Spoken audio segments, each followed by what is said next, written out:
Hey there, sleuths. Welcome to the Detective's Den, your one-stop spot for unpacking mysteries, cracking cases, and diving deep into the unknown. I'm your name, and I'll be your guide on this investigative journey. Globe showing Europe, Africa. Now tell me, from which corner of the globe are you tuning in today? Drop your location in the comments below. Let's see just how far our detective network reaches. Chapter 1, A Flicker in the Night. Detective Chief Inspector John Luther paused beneath the weak glow of the street lamp, its light flickering in uneven breaths like a dying heartbeat. The south bank lay drenched in shadow, save for the solitary lamp post whose jaundiced beam cast long, wavering outlines across the cobbles. Beyond him, the River Thames stretched out as a mirror of midnight silk, its surface disturbed by ripples that whispered of unseen currents. A cold wind stirred, carrying with it the distant hum of traffic and the faint echo of late-night chatter from riverside restaurants.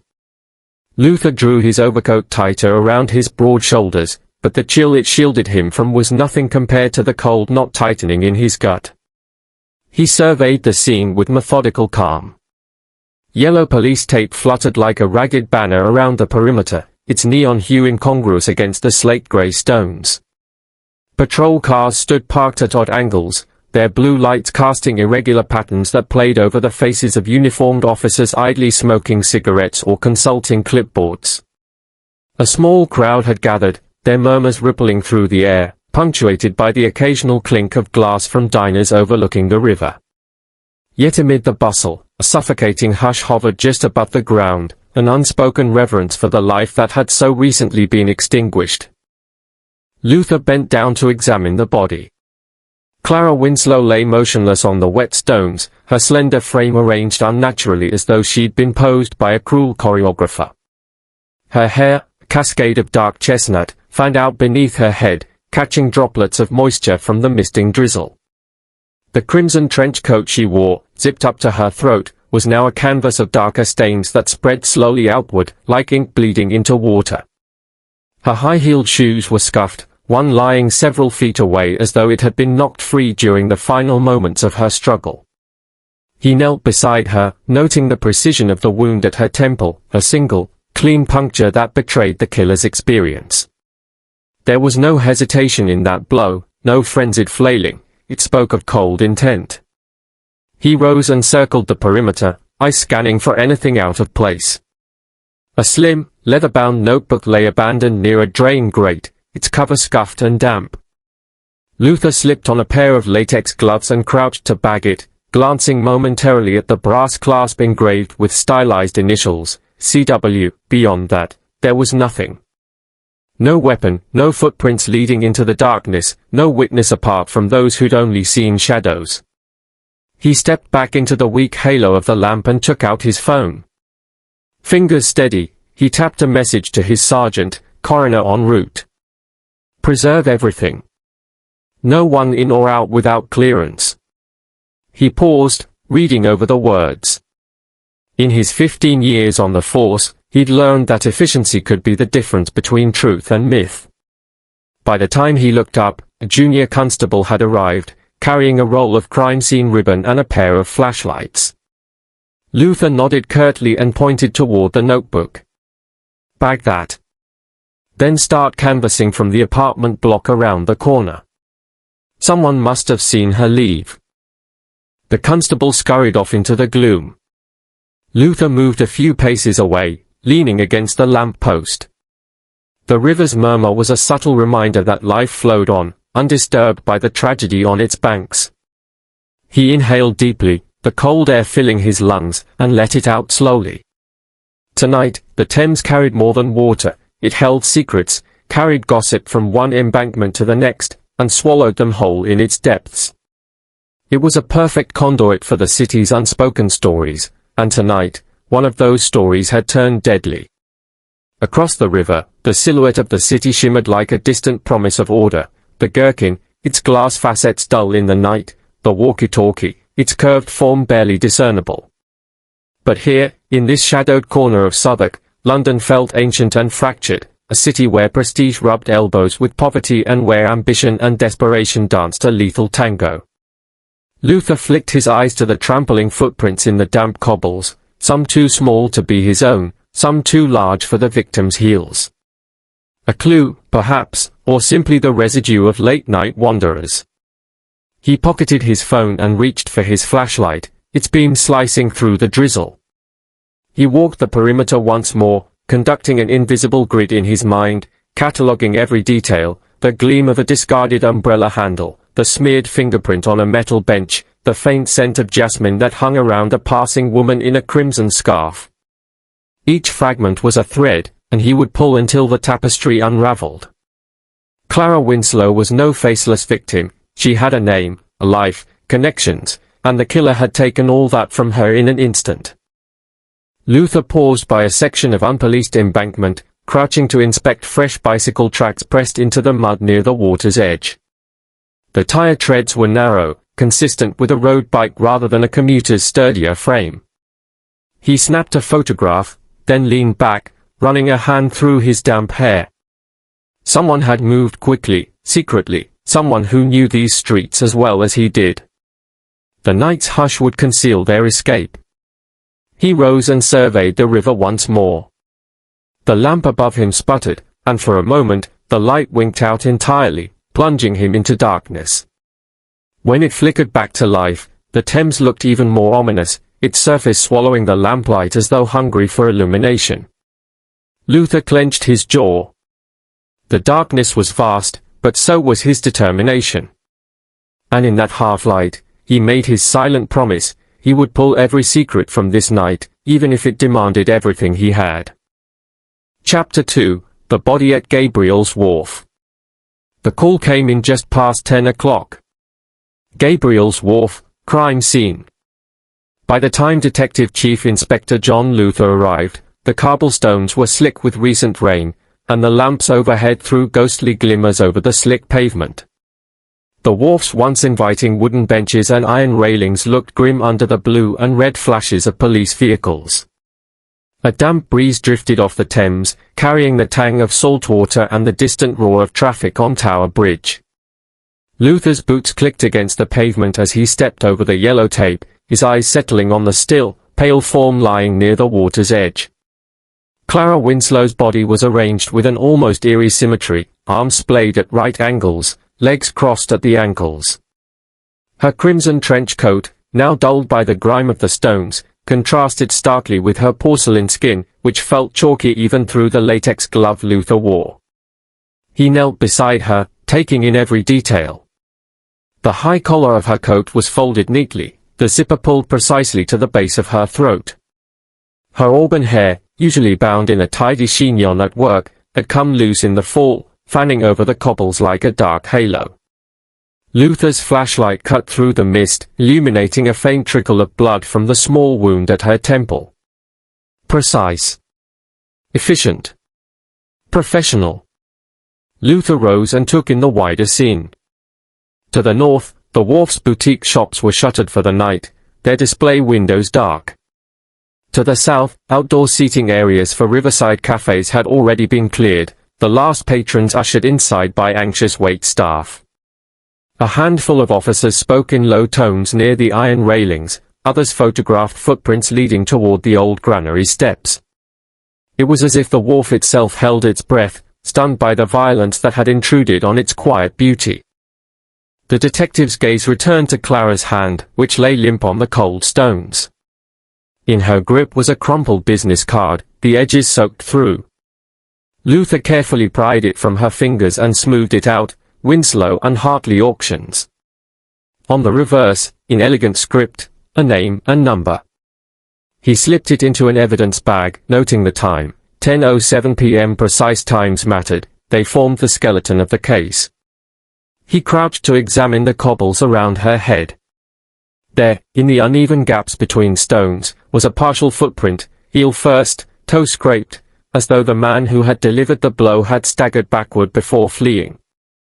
The pattern matched a rare Italian leather-soled shoe, likely imported. Luther's mind catalogued every nuance, the angle of the footprint, the spray of droplets around her head, the absence of drag marks. The killer had come in fast, struck with practiced steadiness, then vanished into the night. He stood and beckoned to the forensic team. "Have the river sectioned off. Check for any signs of a body being moved or weapons washed downstream." The senior forensic technician, a thin woman with sharp eyes, nodded and set her crew in motion. Luther watched as she lowered a measuring tape from the railing to the water, then patted her satchel for more evidence markers. He then turned to Sergeant Pike, who waited patiently with a small notebook. "Witnesses?" Luther asked. Pike flipped through his pages. "Just one so far. A tour guide named Martin Blake. Says he saw someone running off toward the market stalls around 9:50. Tall, dark coat, hands in pockets. No hat. Didn't see a face. Time frame fits," Luther said. "Check for CCTV along that route. Maybe someone caught him. And canvass the wharf staff. Anyone who closed up the shops or cleared tables could have seen something." Pike nodded and strode off. Luther's eyes drifted back to the Thames, its surface now a sheet of mirrored lead. He thought of how water erased footprints, carried away secrets. A discarded glove lay by the railing, half submerged in a puddle. He bent for it, noting its embroidery, delicate floral pattern, feminine. A pair of gloves could point to a struggle, or simply mark the killer's haste. He tucked it into another bag, sealing it with a practiced flick of the wrist. The detective moved along the line of crime scene markers, each one a pinprick of color on the gray stones. Marker 3 was beside a single high-heeled shoe, heel broken and lying several paces from the body. Marker 4 flagged a dark smudge on the rail, as though someone had leaned heavily against it. Marker 5 noted a thin smear of blood near the steps. Each detail was a breadcrumb on a path he intended to retrace. He knelt once more by the body, inches from Clara's face, and noted her expression, eyes half open, mouth ajar in an unfinished gasp. Luther's heart contracted at the sight. He knew that face could belong to anyone, wife, sister, friend. Clara was not just another statistic. With every case, he felt the lives behind the names, and tonight, her life was extinguished on these stones. A beaten-up uniformed constable approached, eyes wide. "Sir, we've got a call from someone at the cafe across the street. She says she saw a man in a dark overcoat standing near the water a few minutes before you arrived." Luther's gaze flashed to the river. "Get her here. Now." He rose and brushed droplets from his coat. The wharf's quiet had begun to fracture under the mechanical hum of radios and the hurried steps of officers. Yet even amid the flurry, he felt a singular clarity, a victim, a place, a moment in time. Clara Winslow's story would be pieced together from these fragments. And he would find the one who shattered her life here, under the indifferent gaze of the Thames. As the rain thickened, Luther lifted his collar against the wind. In the puddles at his feet, the lamppost light glowed fractured and weak. But in his mind, the pieces of the puzzle flashed into focus, drawing a trail that he would follow, no matter where it led. The body at Gabriel's Wharf was the beginning, and for Luther, it was a promise. This woman would not be forgotten, and justice would claim her name. Chapter 3, Secrets Behind Marble Columns. Detective Chief Inspector John Luther pushed through the polished glass doors of Winslow and Hartley auctions just after midday. The late spring sun poured through the skylight, illuminating the grand atrium in a warm glow that contrasted sharply with the grim business he carried in his notebook. Towering marble columns, veined with grey and white, framed the space like stoic sentinels. Gilded frames and velvet-roped pedestals displayed priceless canvases and sculptures under delicate spotlights. The hushed murmur of bidders, already gathered for a private preview, drifted from a back room, their soft footsteps echoing like distant whispers in the lofty hall. Luther straightened his tie, smoothing the lapels of his coat, and approached the front desk where Howard Ellison awaited. The auction house's manager was a tall man in his 50s, all angular lines and precise manners. His salt and pepper hair was meticulously combed, and his dark suit bespoke tailored luxury. Ellison's steel blue eyes met Luther's calmly. They were eyes accustomed to appraising value, calculating worth, but now flickered with guarded concern. "Detective Inspector," Ellison said, inclining his head. "Thank you for coming on such short notice. Please, follow me to my office." He led Luther down a corridor paneled in mahogany, past displays of antique porcelain and rare manuscripts, the air perfumed with a faint musky scent of varnish and old paper. Luther noted each footstep, each muted reflection in the polished floors. In the corner office, Ellison gestured to a pair of leather chairs and offered Luther a seat. He shut the door gently, then retrieved a silver-framed photograph from his desk, a smiling Clara Winslow, arm in arm with Ellison and another colleague, her eyes bright with enthusiasm.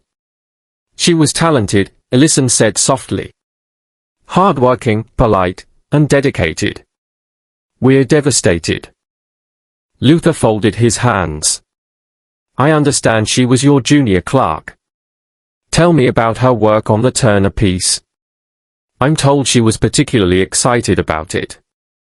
Ellison's expression hardened slightly. Yes, the Turner seascape. It's an extraordinary discovery, a small, storm-tossed vessel painted in Turner's latest style. Clara found a letter referencing its provenance in a private collection. She was convinced it was authentic and believed it could fetch a record price. He paused. She was overjoyed. Said the auction would cement our house's reputation among the big leagues. Luther leaned forward, pen poised above his pad. Did she mention anyone doubting her find? Any pushback? Ellison shifted in his chair. There were whispers. A few senior appraisers, those who've been here decades, were skeptical of her credentials. They thought she moved too fast, got ahead of herself. But nothing more than polite disagreement. He refilled Luther's water glass with measured grace, then continued, Clara had a temper, behind that calm facade. She felt their doubts keenly. I sent her home early once after she nearly came to blows with Mr. Devereux in the gallery, but I thought that was stress, not actual malice. Luther scribbled notes. Mr. Devereux. I'll need to speak with him. He glanced at the framed photograph again. What about her personal life? Any signs of trouble, financial pressures, romantic entanglements, grudges? Ellison pursed his lips. She lived modestly, but there was talk she was raising money for something, a down payment on a flat, perhaps. She didn't elaborate. And no, she never mentioned a beau. Always focused on work. But people talk. In our line, connections can breed resentments. He steepled his fingers. I can arrange interviews with everyone who worked closely with her, appraisers, catalogers, even the security staff. Thank you, Luther said. He stood and pocketed his notebook. As he turned to leave, Ellison called him back. One more thing. From his drawer he produced a small, leather-bound journal embossed with a heraldic crest, 2 interlocking HS. This was Clara's. She left it at her desk yesterday. I thought, perhaps you'd like to review it. Luther accepted it reverently, admiring the fine stitching and weight of the cover. Inside, he glimpsed neat entries, sketches of brush strokes, penciled annotations on auction estimates. More secrets to uncover. In the gallery corridor, Luther paused beneath a massive landscape of gathering storm clouds. He ran a fingertip over the glass-covered painting's frame, feeling the chill of its gilded metal. He thought of Clara's conviction, her discovery, and the possibility that someone had wanted the truth buried before it saw the light of day. The Turner seascape promised prestige and profit for the house. But for anyone who feared exposure, it also spelled disaster. A soft voice broke his reverie. Inspector Luther. He turned to see Beatrice Knox, the lead cataloger, her sharp features and tailored jacket matching the auction house's elegance. I understand you want to see Clara's colleagues. The appraisal team is assembled in the Oak Room.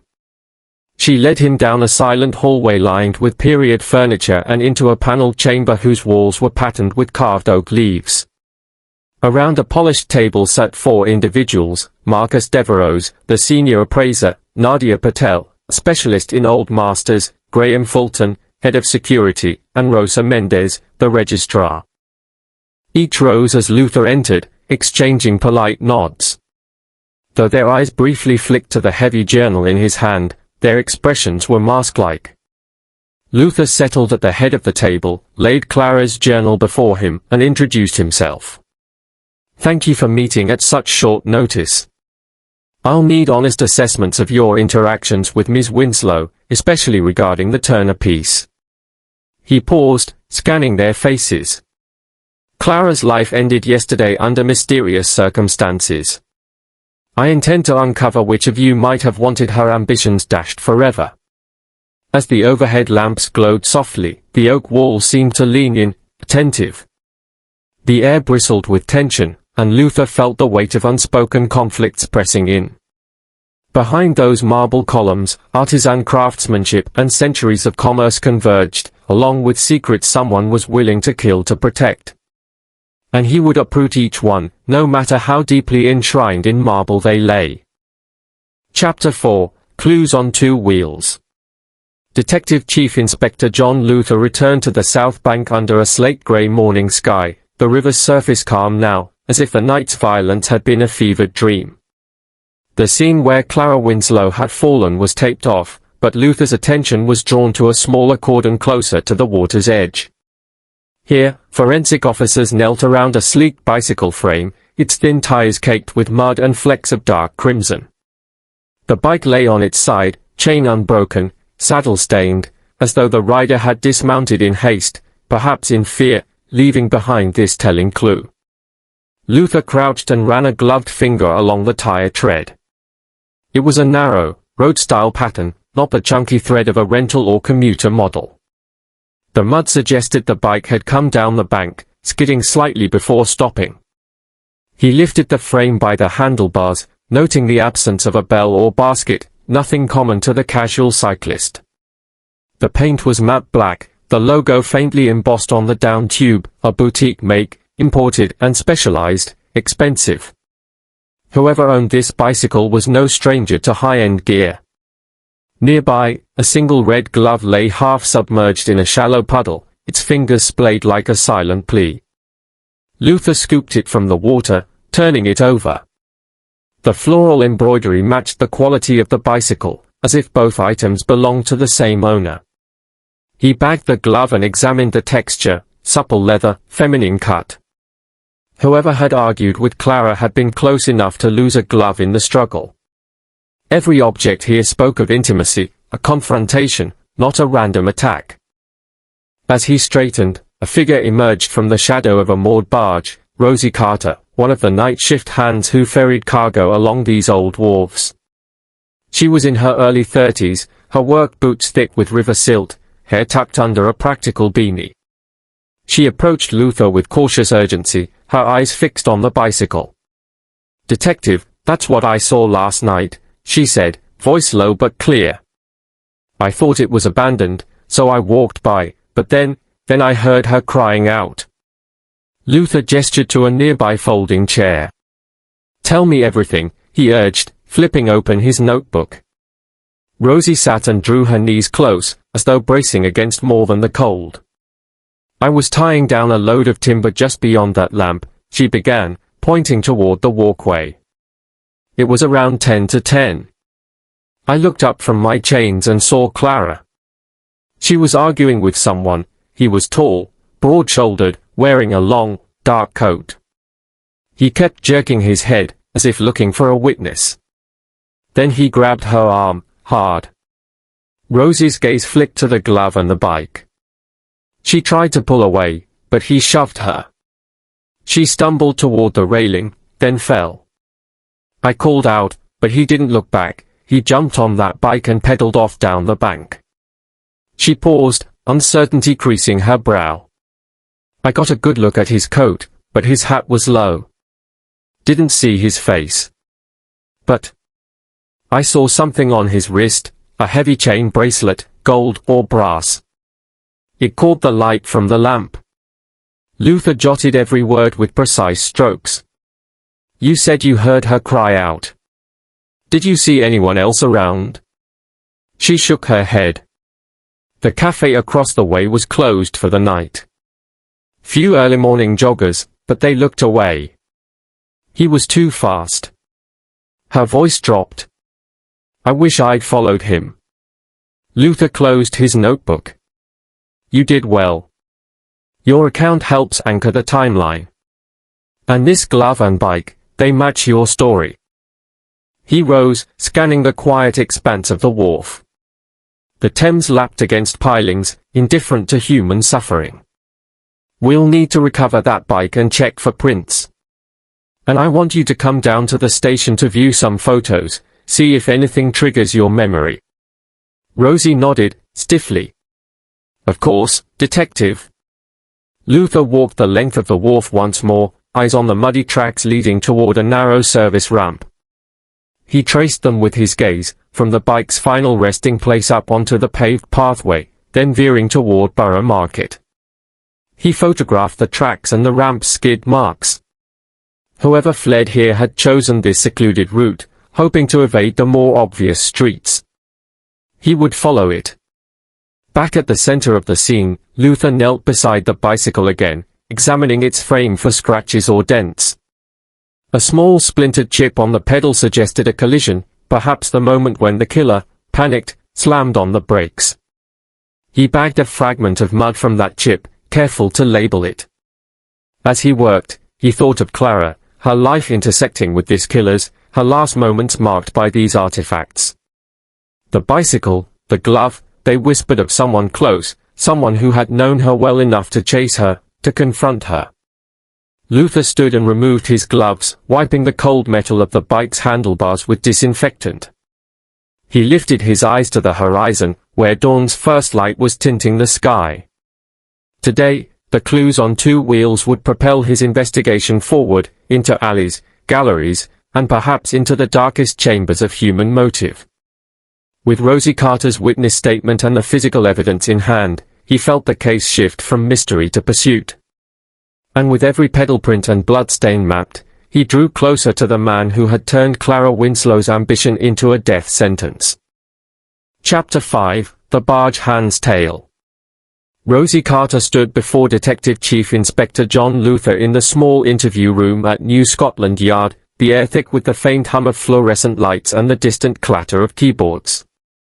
She had arrived straight from the wharf, still wearing her oil-stained work jacket and heavy boots. Her hands, roughened by rope and rust, twisted nervously at the edges of her sleeves as Luther settled into the chair opposite her, his notebook open and pen at the ready. "Thank you for coming in, Miss Carter," he began gently. "I know this isn't easy.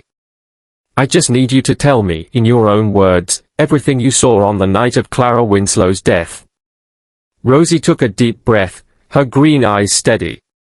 "I've told the uniformed officers, but I'll go through it again." She paused, collecting herself. "I worked the night shift on the timber barge moored at Gabriel's Wharf. That night, I was securing a fresh load of oak beams, tightening the lashings and checking the mooring lines, when I heard a commotion behind me." She leaned forward. "I looked up and saw Clara. She was arguing with a man I didn't recognize. He was tall, broad, dressed in a dark overcoat, and had one hand gripping her arm." Luther nodded, encouraging her to continue. "Miss Carter, you mentioned in your statement you heard Clara cry out.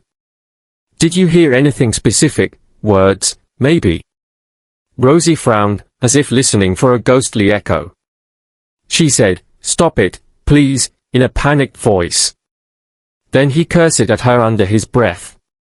I couldn't make out the exact words, but it sounded like he was afraid she'd tell someone. He shoved her hard, she stumbled backward, away from the footpath, and hit the cobblestones. Her voice caught. I called out to her, but before I could move, he turned and ran. "Tell me about how he ran," Luther prompted. "Did he head toward the wharf steps or along the riverbank?" He ran toward the service ramp, the one by the old granary steps, she said, pointing at a sketch Luther had drawn in his notebook. Then he vaulted onto a bicycle, black, slick frame, no basket, and pedaled off toward Borough Market. Luther's pen hovered. You got a good look at his face. Rosie shook her head. No hat, but he had his collar turned up. The street lamp's glare caught on something at his wrist. She held up her hand as if examining it. A chunky, gold-tone bracelet, like a man's link chain. It gleamed when he moved. Luther scribbled furiously. Anything else? Scars, tattoos, the way he walked. She thought for a moment. He favored his left leg slightly, like he was limping or maybe just shifted weight. And his voice, it was low, angry, but controlled. He sounded educated. He looked up, meeting her gaze. Thank you, Rosie. That helps a great deal. I'd like to show you some photographs later, to see if you can identify him. Would you be willing to do that? She nodded, relief washing over her features. Of course. I want to help. After Rosie left, Luther poured himself a coffee and refocused on the notes. A tall man with a limp, wearing a dark overcoat and a heavy link bracelet, fleeing on an expensive road bike, these were vivid details that could narrow his search from a city of millions to a few dozen suspects. But he needed more context. Why had Clara been out at that hour, alone and vulnerable? And who among her acquaintances or professional rivals could harbor such fear, or such anger, that they would attack her in plain sight? He gathered the evidence bags, the red glove, the leather notebook from the auction house, and a few clumps of mud from the bicycle's frame. Each was catalogued and tagged. Next, he placed a call to the traffic division to pull CCTV footage from the Borough Market cameras, focusing on the service ramp and the adjacent streets. If Rosie was correct about the route, the bicycle, or the man, might have registered on a camera before disappearing into the city's labyrinth. Luther then contacted the auction house. He needed a list of everyone who had access to Clara's office and her journal, anyone who might know her movements that evening. Had she arranged to meet someone? Had she discovered something in her research on the Turner seascape that threatened a colleague? He arranged to visit Winslow and Hartley again that afternoon, to interview the senior staff about Clara's final day, who left the office after hours, who stayed late, and who might have followed her to the South Bank. As he scribbled reminders on a post-it note, he reflected on Rosie's testimony. The barge hand's vantage point had been accidental yet crucial. It underscored how ordinary workers, going about their routines, could become unwitting witnesses to atrocities. Luther found a certain grim poetry in that, the idea that justice often blooms from the most unexpected soil. He stood and stretched, glancing at his watch. There was no time to lose, the scent of rain hung in the air, forecast for the evening, threatening to wash away the very traces he was racing to collect. Every detail mattered, every memory preserved in Rosie's mind, every smudge of mud or misplaced footprint a lead to follow.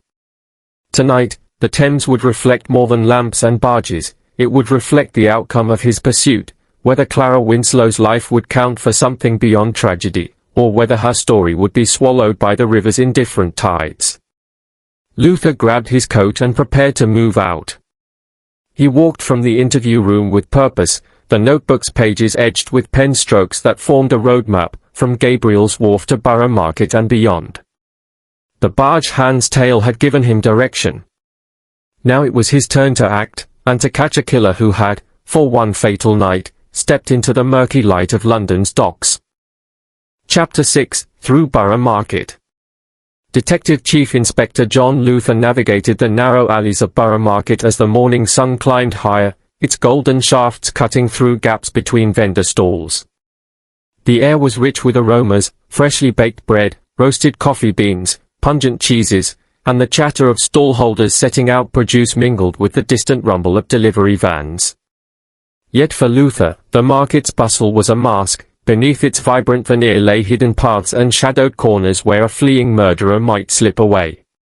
He paused at the entrance by Stony Street, where Rosie Carter's description ended. The service ramp leading from Gabriel's Wharf deposited him here, amidst the clang of metal shutters and the hum of electricity from the neon signs overhead.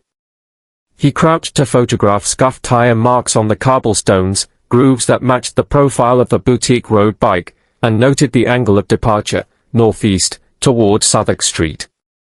Time was slipping. If the suspect moved quickly, he'd be long gone. But cameras perched on street corners and shops offered a better chance than chasing empty air. Luther called up images on his phone, stills from the market trader's CCTV, grainy but promising. He zoomed in on a figure in a dark overcoat, hood thrown back, cycling at speed past a cheese stall. The face was obscured, but the posture, the lean into the handlebars, the powerful leg drive, matched Rose's account. Beside him, a second frame captured a glint at the man's wrist, the golden bracelet. Luther's heart quickened. "That's him," he murmured. Pocketing his phone, he rose and threaded between stalls. A fishmonger beckoned customers, his apron streaked with brine, a florist arranged bright tulips, a baker placed croissants in neat rows. To the untrained eye, the man in the coat would have merged into this tapestry of commerce. Luther's eyes flickered from face to face, searching for the tall, broad-shouldered profile and the signature limp Rosie described. But in Borough Market, anonymity was as abundant as parsley and olives. At the junction of Park Street, he spotted a cluster of takeaway carts forming a bottleneck. Here, the suspect might have slowed to navigate the crowd. Luther paused, studied the foot traffic, then ducked into a side alley behind a barbecue trailer. The narrow passage led to a service yard. The walls were plastered with posters for jazz nights and Bollywood screenings, peeling edges, faded colors. He swept his flashlight beam over a rusted door and a stack of wooden pallets. Under the pallets lay discarded packaging, cardboard boxes from a chip stall the previous night. He dusted the ground with fingerprint powder, but the patterns came up smudged. The killer's gloves had done their job. Still, there at the edge, he noticed a single thread of dark fabric caught on a nail, fibers that matched the heavy wool of the overcoat in the CCTV stills. Luther carefully lifted the fibers with tape, sealing them in an evidence bag. He paused to breathe deeply, absorbing the mingled scents of market stalls and refuse bins. Every case had a rhythm, a series of beats marking the chase. He was closing in. He could feel it in the pulse of the city beneath his feet. Turning, he re-emerged onto Park Street and paused before a small cafe whose door had hung ajar. Inside, a young barista wiped down chairs and glanced at him curiously. Luther showed his badge. "CCTV?" he asked softly. "Side entrance." The barista's eyes flicked to the outlet above the door. "Yeah, we've got one. But it's old, low res. It runs all night." She thumbed her tablet. "I can pull last night's footage." "Want me to?" "Please," Luther said, already noting her name tag, MIA Hassan. He stepped inside, removing his coat as she tapped the screen. Moments later, grainy video played across the shop's small display, the suspect pedaling past, head turned as if checking for pursuit. It was brief, only a few seconds, but enough. Luther froze the frame and snapped a photo with his phone. He pointed. "There, note the wrist." MIA leaned in, squinting. The bracelet glinted. He thanked her and hurried out, pressing a call to the identification division. "I need facial enhancement," he said. That overcoat, the limp, cross-reference with missing persons and known associates of Clara Winslow. As he spoke, he studied the street, the vendor carts, the shuttered stalls, the streets branching off towards Southwark Cathedral. He had a grid in his mind now, an escape matrix of Borough Market. The killer couldn't have vanished entirely, someone might recognize him. He retraced the route on foot, this time focusing on human intelligence. At a cheese stall, he showed the jury-rigged CCTV freeze frame to the vendor, rotund man dusted in parmesan rind. The vendor shook his head. At a nearby fruit stand, a woman with a clipboard glanced at the image and squinted. He came by early, said something about delivering those crates of apples to the cafe upstairs. She pointed toward a narrow staircase behind her stall. I thought it odd. Didn't see him up there, though. Luther nodded, his mind ticking. A delivery job could explain brief disappearance behind locked doors. He climbed the stairs to a simple apartment kitchen, empty crates stacked against a wall, apple cores in a waste bin. The lock was fresh, the latch still showed metal discoloration. He opened the door fully and swept the room, a small table, a pair of mugs, footprints in a thin layer of flour on the counter. He swabbed the print. Whoever had baked here, or broken in, had left more than tire marks. In a corner, he found a discarded fast food wrapper stamped with last night's date, unmistakable proof of presence. He descended, his phone buzzing with a message, enhanced image ready. He tapped the link and brought up a sharper version of the suspect's face. The jawline, the nose, the slight scar above his brow, details that transformed anonymity into identity. Luther's jaw tightened. He jotted down the name appearing on his screen, Edward Hale, age 38, address in Bermondsey. A check of his file revealed a minor fraud conviction, but no violent history. Yet the bracelet and limp matched Rose's testimony. Luther closed his notebook and straightened his shoulders. The labyrinth of Borough Market had yielded its secret. The suspect hadn't melted into the crowd, he'd left breadcrumbs, tire tracks, fibers, human sightings. It was time to bring this chase to an end. He stepped into the street, voice low on his phone, locate Hale at his residence. Coordinates inbound. And get a warrant ready. As he spoke, smoke from a nearby food stall curled skyward, and Borough Market's morning chorus continued unabated. But for Luther, the market's melody had shifted, a final stanza in a pursuit that would soon reach its crescendo. Chapter 7, The Confrontation. Detective Chief Inspector John Luther parked his unmarked car on a quiet side street in Bermondsey, the engine echoing softly in the pre-dawn stillness. Mist clung to the pavement, blurring the glow of the street lamps into halos. In his hand, he held the enhanced CCTV image, Edward Hale's face now sharp and unmistakable. Hale's address was only 2 blocks away. Luther slipped his service pistol into its holster, then grabbed his notebook and evidence bag, stepping into the fog-shrouded night. The row of terraced houses was silent except for the distant hum of traffic on the main road. Number 42 stood midway along the curb, a modest brick facade, white-framed windows, the door marked by a tarnished brass knocker. Luther approached, hand poised on the frame of his door, and knocked firmly. His heart pounded, not from fear, but from the anticipation of justice closing in. After a tense moment, the door cracked open. Edward Hale, or the man Luther had known so briefly, in a navy overcoat and boots muddy at the soles, stared up at him. The glint of a heavy link bracelet on Hale's left wrist caught the lamplight. His shoulders hunched as he recognized the detective's badge. Inspector Luther, Hale said, voice low but controlled. To what do I owe the pleasure? Edward Hale, Luther answered, slipping inside and closing the door quietly behind him. You're under arrest for the murder of Clara Winslow. He spoke the words softly, but they resonated in the cramped entryway. Hale's eyes widened just a fraction. On what grounds? Hale asked, though the edge in his voice belied his fear. Luther produced a laminated photo from his notebook, the bicycle's tire treads overlapping the cobblestones of Gabriel's Wharf.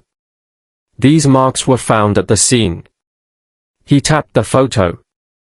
This bicycle, registered to you through a boutique importer, abandoned just yards from Clara's body. He slipped the snapshot into Hale's coat pocket before Hale could react. Then there's this.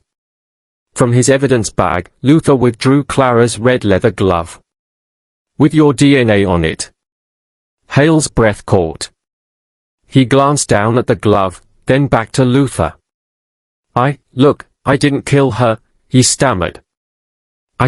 She pushed me. Luther folded his arms. You chased her, Hale. You grabbed her arm hard enough that witnesses heard her cry out. You shoved her so she fell face first onto the stones. He stepped forward, voice dropping. And when she lay helpless, you delivered a single, precise blow to her temple, and you left her to die. Hale's gaze darted to the floor. He shook his head. It was an accident. She found out about the deeds, they were forged. I wanted to talk to her, to explain myself, God, I panicked. His fingers trembled, brushing the bracelet. I never meant to kill her. Did you think confession would exonerate you? Luther asked, voice cold. That a little honesty would wipe away murder. Hale swallowed, voice barely a whisper. I was desperate. That estate, my family name, it was all built on stolen art. If she exposed me, my life would be ruined. His eyes filled with shame. She had that letter. I told her to stop, to give me time. But she wouldn't. She threatened to go to the auction house. I saw no way out. Luther's gaze never wavered. You chose violence. He produced a photograph of the crushed bicycle pedal, stained with mud and flecks of red. You slammed the brakes here when she stumbled, evidence of your panic. He pocketed the photo. Everything you did left a trace. Hale slumped against the door. I'm sorry, he whispered. I'm so sorry. His voice broke, and hot tears formed at the corners of his eyes.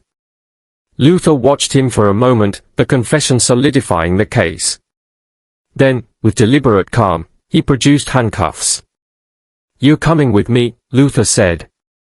He clipped the cuffs around Hale's wrists, checking the tightness.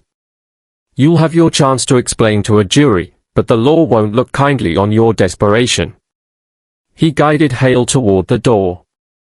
Outside, officers waited in the haze.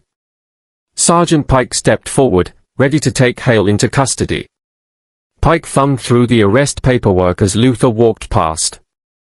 Hale's eyes met Luther's, old fear softened by regret. Luther turned to Hale. You'll answer more questions at the station. And Edward? Hale looked up. You'll have time to reflect on every choice that led you here. Luther's voice held both rebuke and a weary empathy. As the officers led Hale away, Luther remained under the street lamp's halo, watching the man disappear into the patrol car.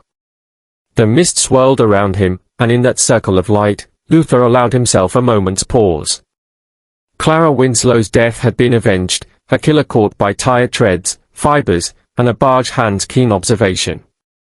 But victory felt hollow against the weight of loss. When the patrol car's lights faded into the distance, Luther walked back toward his own vehicle. The early dawn was breaking, pale and quiet. He closed his eyes for a moment and remembered Clara's face, her bright eyes, her hopeful grin at the auction house. Justice had been done, but at the cost of a life brimming with possibility. Luther exhaled, letting the breath fog the morning air. Then he climbed into his car and drove away, following the Thames downstream. The city woke around him, unaware of the drama on its docks and in its shadows. For Luther, the hunt would end here, but the river's currents of crime would continue to flow. And he would remain, ever watchful, beneath the flickering lamplight of London's streets. Chapter 8, Reflections by the Thames. The Thames was a ribbon of molten silver under the early morning light, its surface rippling softly against the stone embankment. Detective Chief Inspector John Luther stood on the south bank, the same stretch of water where Clara Winslow's life had ended just days before.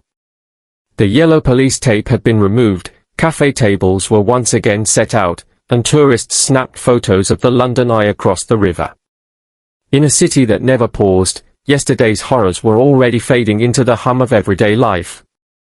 Luther pulled his collar tight and allowed himself a moment to watch the water flow. Behind him, Sergeant Pike approached, holding a thin folder bound with a red ribbon. "Case files on Hale," Pike said quietly. "Statements, lab reports, wristwatch analysis, everything collated for Crown Counsel. They'll want you on standby for the inquest." Luther nodded, taking the folder. Each page inside represented blood, mud, fibers, and testimony woven into a narrative that closed on a Bermondsey doorstep. He ran a thumb over the cover, then slipped it into his coat pocket. Pike hesitated. "You all right, sir?" Luther exhaled slowly. "Justice served," he said, though his voice lacked certainty. "But is that enough for Clara?" He glanced down at the thumping river. "We gave her truth, but not her life back." Pike was silent. The detective's lament hung between them like mist. Finally, Pike spoke. "You did what you could. You brought the killer in. That matters." "Does it?" Luther asked, his gaze fixed on the Thames. "To the river, I'm sure it's just another crime washed away. To everyone else, maybe a footnote in a crime blotter." He turned to face Pike. "To me, she's Clara Winslow, the woman who found a Turner painting and dreamed bigger than her station. She deserved more than the anonymity of these cobbles." They walked together along the embankment toward Gabriel's Wharf. The morning commuters streamed past, oblivious to the ground he'd combed for clues. Luther's mind replayed key moments, the precise fracture of the satin-soled glove, Rosie Carter's trembling testimony, the scuffed bicycle's dying echo. Each fragment had led him here, but each had also chipped away at his own sense of invulnerability. At the wharf, a newly installed plaque commemorated the opening of a riverside walkway. It gleamed where Clara's blood had dried, the smooth metal anointed by sunlight. Luther knelt and ran a finger along its edge before straightening. "Maybe I should have put up a marker," he murmured. Pike looked at him curiously. "A marker?" Pike asked. "A reminder," Luther said. "That beneath our footsteps on these stones, there are stories, people whose voices vanish unless we remember." He stood, brushing dust from his coat. "I should honor that." Pike nodded slowly. "You could propose something to the council. A memorial bench, perhaps." Luther considered the idea. A bench overlooking the Thames, inscribed with Clara's name and years, 1990 to 2025. A place where passers-by might ask, "Who was she?" and receive more than a date. "I like that," he admitted. "Tomorrow, I'll start the paperwork." They moved on, crossing the wharf's wooden planks to the spot where the Turner Seascapes unveiling had been planned. Now the gallery and its patrons were far removed, the painting had been authenticated posthumously, drawing crowds who marveled at its storm-tossed waves. Luther had watched from a distance as the first bid was laid. The painting's value soared, but its first true price had been a life. Rosie Carter emerged from the nearby dockside cafe, steaming cup in hand. She paused when she saw Luther, approached hesitantly. "Detective," she said softly. "I wanted to thank you. For everything." Luther met her gaze. "You did more than thank me, Rosie. Your testimony, your courage, gave Clara a voice when no one else did." She swallowed. "It was the least I could do." She glanced at the river. "I asked at work today if they'd let me transfer to day shifts. I don't think I can do another night without thinking of everything." He nodded. "That's understandable. If you need time off, let me know. And if you ever want to visit that bench, when it's in place, you'll have a place there." He offered a small, grateful smile. Rosie returned it, relief brightening her features. She walked away, leaving Luther and Pike alone once more. They stood in companionable silence until the detective spoke again. "Every case changes you, Pike. We gather evidence, interview witnesses, secure convictions, but sometimes I wonder if we change enough for the victims we never knew." Pike met his eyes. You change for them, sir. I've seen you in court, second-guessing every question, turning over every stone. You don't forget. Luther exhaled, turning back to the Thames. A barge glided past, its horn low and sonorous. The ripples spread, distorting the reflections of buildings and lampposts. They reminded him that no truth was ever static, everything shifted with time, currents, and perspective. Yet in that fluid expanse, memories could endure. He tapped the pocket containing Hale's file. I'll see this through, Crown Inquest, Memorial, everything. Clara Winslow was a name once whispered in galleries, now it will be etched in stone. Pike placed a hand on Luther's shoulder. She won't be forgotten. As the sun climbed, the Thames shimmered with promise and regret. For a moment, Luther closed his eyes and let the light warm his face. The city's heartbeat pulsed beneath his boots, and he knew tomorrow would bring new cases, new mysteries. But today, he stood sentinel for one woman's memory, a quiet guardian beside a restless river. In the hush between dawn and day, John Luther made his silent vow, every life, no matter how brief, would matter. And by the Thames, his reflection merged with Clara's, rippling outward into a world that might, at last, pause to remember.